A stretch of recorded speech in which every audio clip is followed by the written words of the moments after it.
10 a.m. in Central African Time. Thank you very much for staying tuned via our website. That's www.channelafrica.co.za. Via satellite in Southern Africa, we're on DSTV, channel 802. Podcasting. That is our practice for today.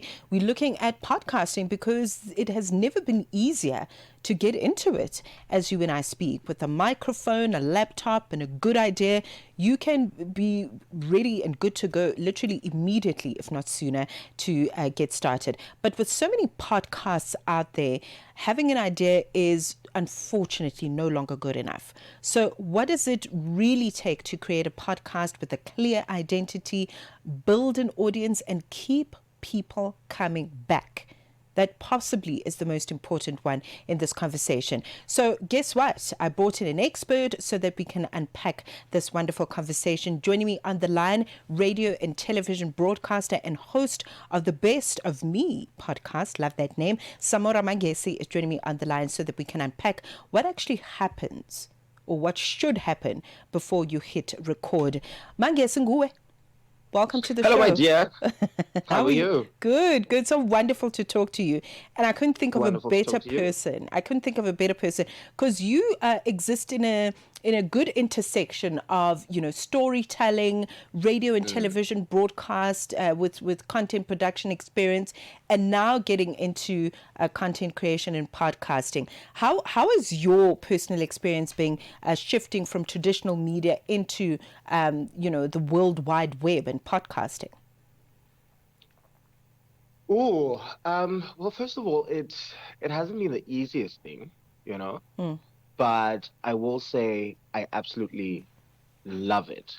And even when I get introduced now at places, right, if I need to go into a talk or if I'm making an appearance somewhere, I always tell them to introduce me as the founder and the host of the Best of Me first before all the other things. Yeah. And as a podcaster first, because that is my thing. I own that. That is my platform. And I can be immensely proud of it and in it because it is literally my own blood, sweat, and tears that have gone into creating it, right? Mm-hmm. And it's a very personal thing. And I think that's why so many people are leaning into podcasting, because they get to own their own little space of the internet. And I guess it feels almost like in the physical world, it would be your own little piece of land. You have your own little space that you can kind of curate what you do and what you talk about. So for me, it has been amazing, but it's also just great to have the background to be able to draw on certain things. And the reason that I say that is because I'm able to look at things from a creative perspective and a production perspective. So I'll make an example. For me, the episode of The Best of Me, one episode of The Best of Me starts the moment you click play. So whereas other podcasts or other platforms might have a generic tune or a generic intro, mine changes with every single episode. So the intro and outro change with every single episode, and they have the audios will then kind of tell you what's to come in the episode. So from that moment all the way right up until the last second before it switches off, that is a full experience. And that is only something that I could have gotten from my production background, from a creativity perspective, and also just saying, okay, cool, what are some of the audios that might work with this? If you're doing an episode on transport, for instance, then you go and you get an audio clip from Paris is Burning, which was a documentary,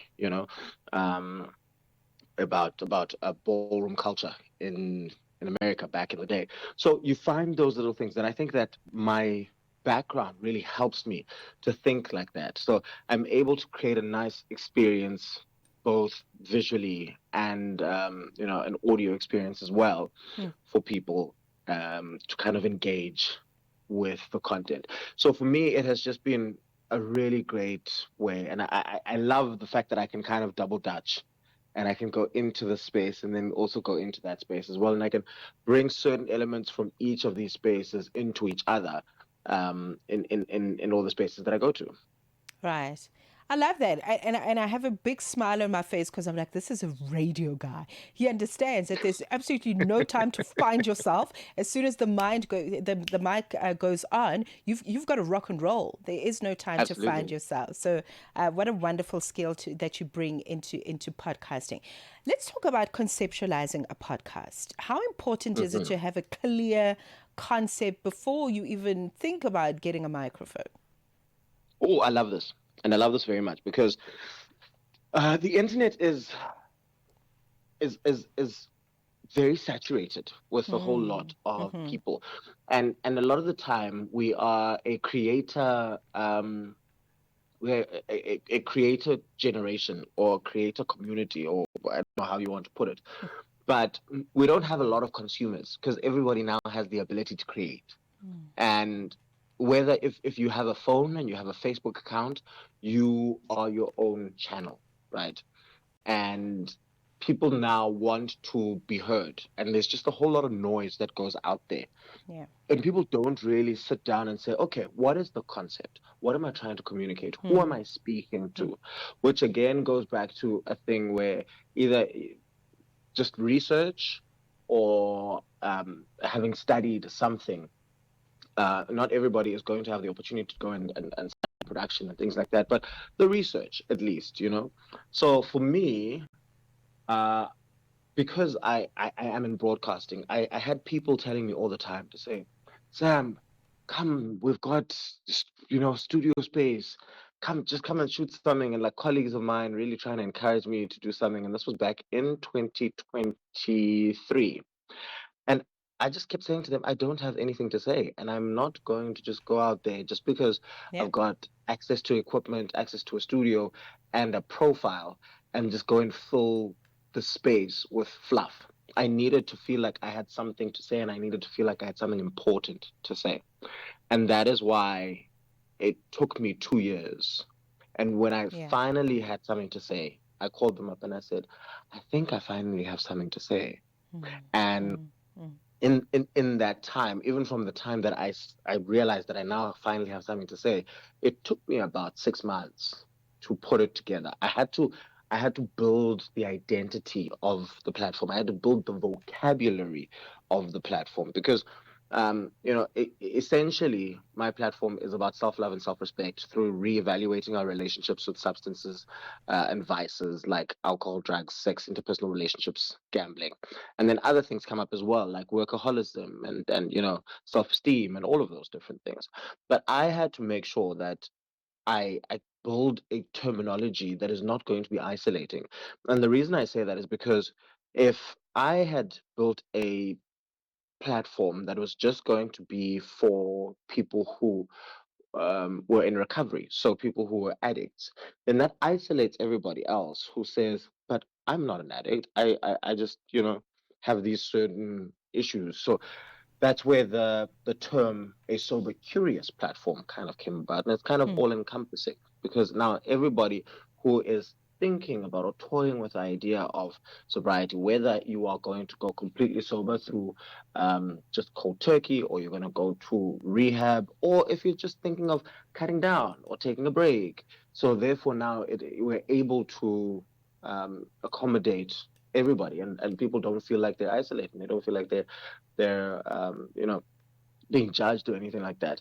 The platform also has a we terminology. So whether we're speaking on women's issues, you'll hear me saying we.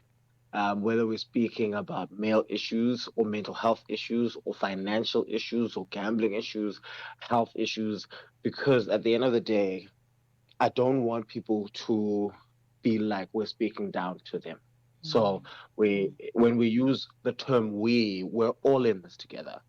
Um, I may not be some of the things that I refer to as we, but Yeah. at the end of the day, because this is my platform and we are all in this together and we're all family, therefore we. And for the purpose and for the time that we're doing that episode, I am also what you are, and therefore it creates a nice environment. And I think that it's very important because an idea is not just it's not enough. because the fact that you started a podcast or a platform is because you had an idea, but did you flesh out the idea? Did Mm. you think about why you're doing this? What is the purpose? What is the reason? And a lot of the time, I'm going to tell you, if you are saying you did this because you everybody's doing a podcast and it seems like that's the direction that everybody's going and you want to be famous, it's not going to be sustainable because it has no depth Mm. and it has no people are not really going to be learning anything from you. So very important, very very important, and to understand its DNA of the thing that you're doing. Some people are able to do things that are comedic and funny and things like that. Sharp, and that's great, and that's what you do. And then you have people like Twiza who do music and rap and hip hop, and that's really doing well. And that's great, you know. So everybody needs to find what it is that they want to do. We often call it a niche, Mm. and once you've found your niche, you kind of double down on You it, go but for it. also you don't Yeah. yeah, and you don't let it be a prison, because Yeah. I'd say we started with sobriety, but the conversations naturally expanded into relationships, grief, fatherhood, gender-based violence, Mm. corporate culture, mental health, culture and identity, kids in the education system. So there's so many different things that intersect with it, but the core idea is still one. There you have it. And if you were listening carefully, this has been quite a process. You didn't just pick up a mic and decide, well, I've got access to equipment, therefore I can, because he could have, but he really wanted to think things through. I mean, this is a an over 2.5 year preparation to begin a podcast. So I think that definitely is worth noting. On the line with the iconic Samora Mangesi. He is the host and founder of the Best of Me podcast, and he's giving you a practice of possibly how you can begin yours. madapiri pazoshitika madapiri pazoshitika malawi omwe athamangitsidwa mu dziko la south africa chifukwa chokhala mu dzikolo opanda mapepala akupititsidwabe ku malawi kuti timve zambiri za momwe ntchito ikuyendera. Pano tili ndi mkulu wa nthambi yona za mavuto kwa madzidzidzi ya dodma ku malawi a Wilson Mulemi. Muli bwanji a Mulemi? ntchito iyi yagwirika ndipo tikuti anthu okwana 21,000 abwerera kuno kumuzi kuchoka ku south africa kumene magulu ena akuthamangitsa nzika za maiko ena. Nanga amalawi amene akufuna kuti atengedwe kupita ku malawi kuchoka ku south africa padakali pano ochuluka bwanji? Chimene chikumachitika nchoti pamene tikutenga anthu ena kubwerera kuno kumudzi, anthunso ochuluka akumakhala kuti akubwera m'makampu. zochitika pa nthawi ya 6 koloko kufikira 7 koloko madzulo lolemba mpaka lachisanu ndi madapiri. The Journal with Mmatsheko Mosito. Catch it on the Channel Africa app, SABC Plus, and on channelafrica.co.za. Weekdays from 9 till 12 p.m. Central African Time. 24 minutes into 10 a.m. as we continue our practice on podcasting with the host and founder of the Best of Me podcast, Samora Mangesi, who also, by the way, has years of experience behind him in radio and television production, which then makes him just a natural asset to the space of podcasting.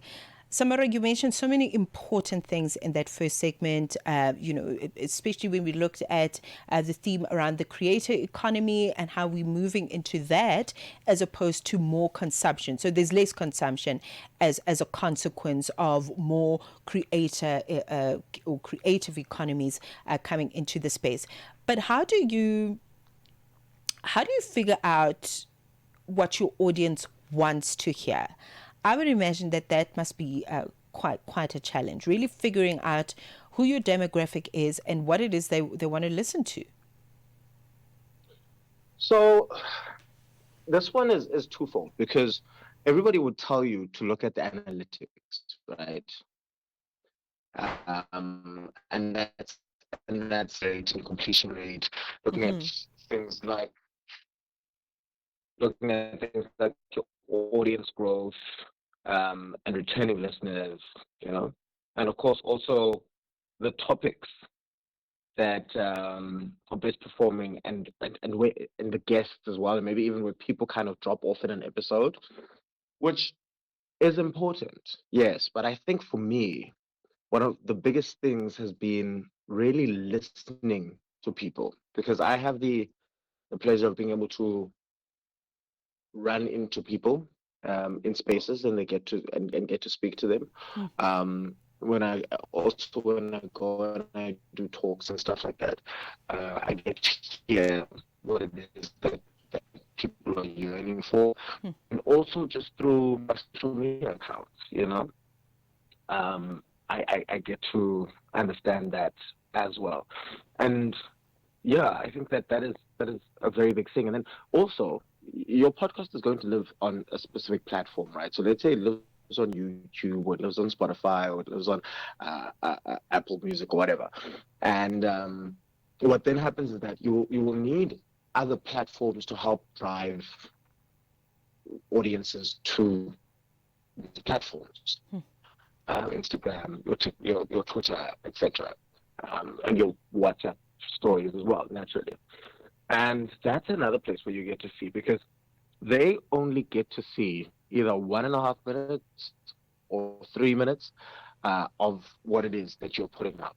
And when people come and tell you, oh, I definitely need to go and watch this, or I'm going to watch the fourth episode, that's when you get to see what people are kind of interested in, because that's what drives them to the longer format. And tell, I'm sitting across from someone and we're Okay, talking. unfortunately, your line is I starting can. to break. Your line is breaking really badly. We're struggling to Yes, connect. So I don't know if you can move around a little bit. I can try that. Oh, yes, yes, stay there, stay there, stay there. We can All hear right. you now. Okay. Yes. So yeah, no, I think when you look at then the short form content that is taken from the long form episodes, that will also give you an indication of what people want to see, because that's when you get the videos that will hit 500,000 views on TikTok, and people are going to watch it on YouTube, you know. And of course, also another thing that is very important is to build that community, because yes, of course, it's great to have the people who will be driven to your content or driven to your podcast through other social media platforms, but there are those people that are there and they have subscribed, and they every single Wednesday at 3 p.m. when you upload a brand new episode, they are there and they are commenting. And it's also good to engage those people, Yes. and see what it is that they like, because they are your core audience, right? Right. And one of the things that is also important is, I guess, I learned this one just this year. So you'll find that sometimes there'll be dips in your views, right? And there's all of these different things now that they want you to do, which is boosting your content and promoting your content and this and that and whatever. Um, and sometimes, you believe so much in the content that you're putting out, and you say, the views they've gone down, but the episode is fantastic, and the content is great, and people need to hear this. And you want to boost content and stuff like that. Now, if you are still starting, I would suggest that you do not do that, because you need to build your organic audience, so that even these algorithms are able to push it to the right people. Because once you 100%, start yes.